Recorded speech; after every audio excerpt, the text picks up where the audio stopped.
खुद में झांकने के लिए जिगर चाहिए। दूसरों की शिनाख्त में तो हर शख्स माहिर है। अगर आप उन बातों और परिस्थितियों की वजह से चिंतित हो जाते हैं जो आपके नियंत्रण में नहीं हैं, तो इसका परिणाम समय की बर्बादी एवं भविष्य में पछतावा है। दोस्तों, आपका दिन मंगलमय हो। अपने किरदार की हिफाजत जान से बढ़कर कीजिए, क्योंकि इस जिंदगी के बाद भी याद किया जाता है। दोस्तों, सुप्रभात, नमस्कार, सत श्री अकाल। ये है आपका अपना प्रिय आरजे आदि कश्यप मुंबई चा मानुस आपके लिए लेकर आया है आपका मनपसंद program positive karma, episode number 147। आज दिन है 3 अक्टूबर, दिन और शनिवार।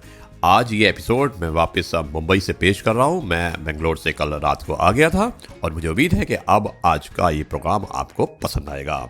लीजिए बढ़ाते हैं इस कार्यक्रम को। और इस कार्यक्रम को बढ़ाने से पहले मैं आपको ये कहना चाहता हूँ कि इसमें कुछ कहानी है, कुछ किस्से हैं और कुछ कविता भी हो सकती है।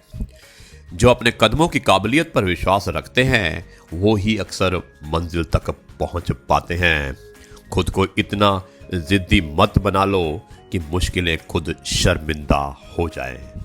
दोस्तों, अब मैं सुनाता हूँ आपको एक सत्य, और ये सत्य जो है इसका शीर्षक है आत्म सुधार। और मुझे उम्मीद है कि एक सच आपको पसंद आएगा। एक बार एक व्यक्ति दुर्गम पहाड़ पर चढ़ा। वहां पर उसे एक महिला दिखी। वो व्यक्ति बड़ा अचंभित हुआ। उसने जिज्ञासा व्यक्त उसने पूछा कि वे इस निर्जन स्थान पर क्या कर रही हैं। उस महिला ने उत्तर दिया, मुझे अत्यधिक काम है। इस पर व्यक्ति बोला, आपको किस प्रकार का काम है, क्योंकि मुझे तो यहां आपके आसपास कोई दिखाई नहीं दे रहा। महिला का उत्तर था, मुझे 2 बाजों को और 2 चीलों को प्रशिक्षण देना है, 2 खरगोशों को आश्वासन देना है, 1 सांप यानी कि सर्प को अनुशासित करना है और 1 सिंह को वश में करना है। व्यक्ति बोला, पर वे सब है कहाँ? मुझे तो इनमें से कोई नहीं दिख रहा। महिला ने कहा, ये सब मेरे ही भीतर हैं।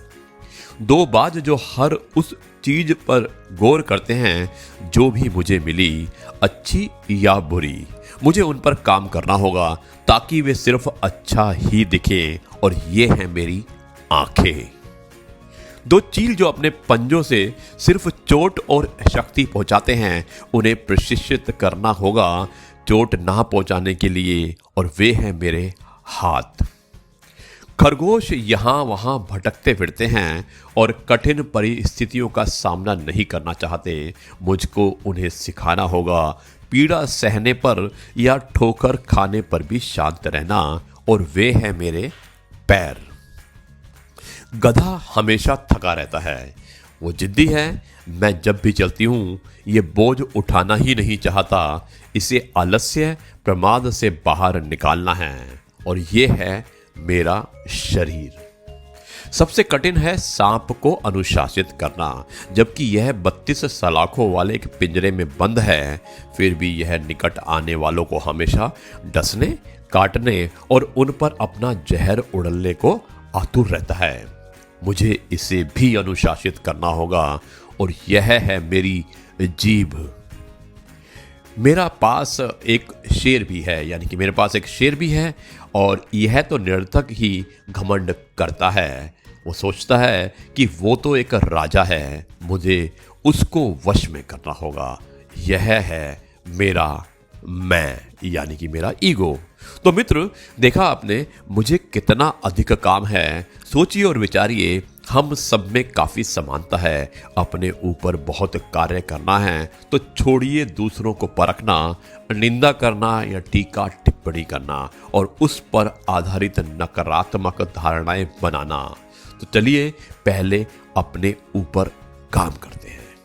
दोस्तों, अब मिलता हूं एक छोटे से ब्रेक के बाद, और मुझे उम्मीद है कि ये आपको पसंद आया होगा।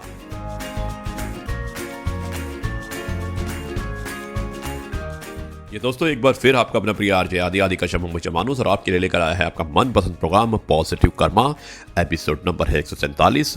दिन है 3 अक्टूबर शनिवार। आज यानी कि आज शनिवार का दिन है और आप अपने परिवार के साथ छुट्टी का आनंद ले रहे होंगे। दोस्तों, अब मैं इस कार्यक्रम को आगे बढ़ाता हूं। जीवन एक यात्रा है, इसे जबरदस्ती तय ना करें, इसे जबरदस्त तरीके से तय करें। जीवन एक अवसर है श्रेष्ठ करने का, श्रेष्ठ बनने का और श्रेष्ठ पाने का। निस्वार्थ कर्म करते रहो, जो भी होगा अच्छा ही होगा, थोड़ा विलंब होगा पर सर्वश्रेष्ठ होगा। बुरा करने का विचार आए तो कल पर टालो और अच्छा करने का विचार आए तो आज ही कर डालो। दोस्तों, अच्छे और सच्चे रिश्ते ना तो खरीदे जा सकते हैं और ना ही उधार लिए जा सकते हैं। इसलिए उन लोगों को जरूर महत्व दें जो आपको महत्व देते हैं। यह है आपका अपना प्रिय आरजे आदि कश्यप मुंबई से मानुस और आपके लिए लेकर आया है आपका मनपसंद प्रोग्राम पॉजिटिव कर्मा। दोस्तों, अब मिलते हैं हम छोटे से एक ब्रेक के बाद और इस प्रोग्राम का जो एक ब्रॉडकास्ट होता है हमारा पॉजिटिव कर्मा, इसका आखिरी जो पड़ाव होता है, जो अंश होता है, वो एक कहानी के रूप में होता है। और अब मैं आपको एक थोड़ी देर में एक छोटे से ब्रेक के बाद सुनाना वाला हूँ एक बहुत ही अच्छी कहानी। और आप कहीं जाइएगा मत, मैं आता हूँ एक छोटे से ब्रेक के बाद।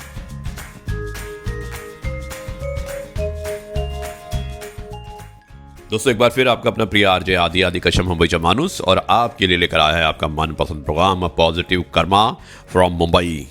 अब मैं आपको सुनाने वाला हूं एक कहानी और कहानी का शीर्षक है त्याग। त्याग यानी कि सेक्रीफाइस। शुरुआत करता हूं इस कहानी की। एक अखबार वाला प्रातः काल लगभग 5 बजे जिस समय वह अखबार देने आता था, उस समय मैं उसको अपने मकान की गैलरी में टहलता हुआ मिल जाता था। अतः वो मेरे आवास के मुख्य द्वार के सामने चलती साइकिल से निकलते हुए मेरे आवास में अखबार फेंकता और मुझको नमस्ते बाबूजी वाक्य से अभिवादन करता हुआ फर्राटे से आगे बढ़ जाता था। क्रमशः समय बीतने के साथ मेरे सोकर उठने का समय बदलकर 7 बजे हो गया। जब कई दिनों तक मैं उसको प्रातः टहलते हुए नहीं दिखा, तो एक रविवार को सुबह लगभग 9 बजे वो मेरा कुशल श्रेम लेने मेरे आवास पर आ गया। जब उसको ज्ञात हुआ कि घर में सब कुशल मंगल है, मैं बस यूं ही देर से उठने लगा था और वो बड़े सविनय भाव से हाथ जोड़कर बोला, बाबूजी एक बात कहूं। मैंने कहा, बोलो। वो बोला, आप सुबह तड़के सोकर जगने की अपनी इतनी अच्छी आदत को क्यों बदल रहे हैं? आपके लिए मैं सुबह तड़के विधानसभा मार्ग से अखबार उठाकर और फिर बहुत तेजी से साइकिल चलाकर आप तक अपना पहला अखबार देने आता हूं। सोचता हूं कि आप प्रतीक्षा कर रहे होंगे।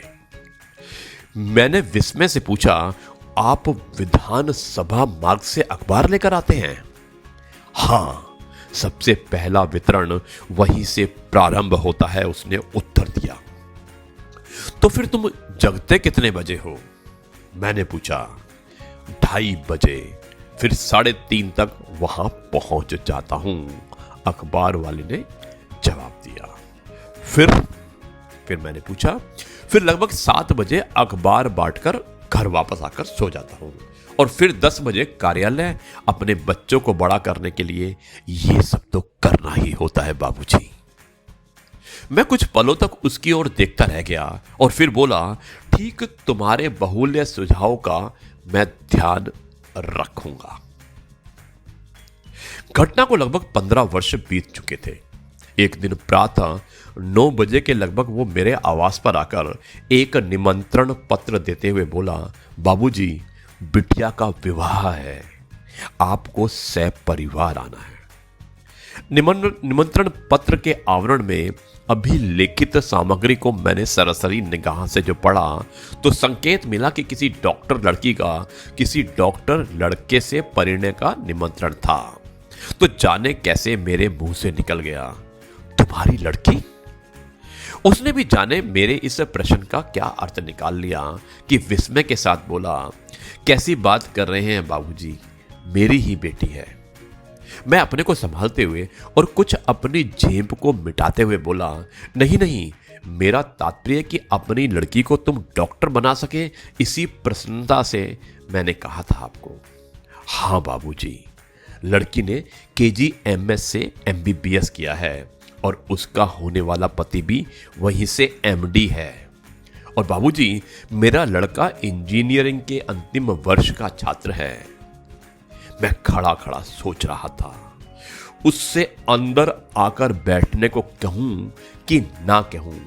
वो स्वयं बोला, अच्छा बाबूजी, अब मैं चलता हूं, अभी और कई कार्ड बांटने हैं, आप लोग आइएगा अवश्य।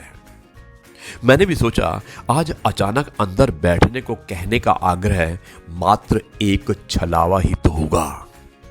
अतः औपचारिक नमस्ते कहकर मैंने उसे विदाई दे दी। दोस्तों, उस घटना के 2 वर्षों के बाद जब वो मेरे घर पर आया तो ज्ञात हुआ कि उसका बेटा जर्मनी में कहीं कार्यरत कर रहा था। उत्सुकता वर्ष मैंने उससे प्रश्न कर ही डाला कि आखिर उसने अपनी सीमित आय में रहकर अपने बच्चों को वैसी उच्च शिक्षा कैसे दे डाली।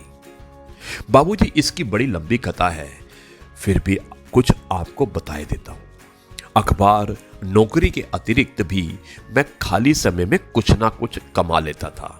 साथ ही अपने दैनिक व्यय का इतना बड़ा अंकुश कि भोजन में सब्जी के नाम पर रात में बाजार में बची कुछ कद्दू, लौकी, बैंगन जैसी मौसमी और सस्ती मंदी सब्जी को ही खरीदकर घर पर लाकर बनाया करता था। एक दिन मेरा लड़का परोसी गई थाली की सामग्री देखकर रोने लगा और उसने अपनी माँ से बोला, ये क्या रोज बस यही कद्दू, बैंगन, लौकी, तरोई जैसी नीरस सब्जी, सूखा सूखा खाना, ऊब गया हूं इसे खाते खाते। अपने मित्रों के घर जाता हूं तो वहां मटर पनीर, कोफ्ते, दम आलू आदि ना जाने क्या क्या मिलता है, और यहां कि बस क्या कहूं। मैं सब सुन रहा था तो रहा ना गया और मैं बड़े उदास मन से उसके पास जाकर बड़े प्यार से उसकी ओर देखा और फिर बोला, पहले आंसू पोंछ, फिर मैं आगे कुछ कहूंगा।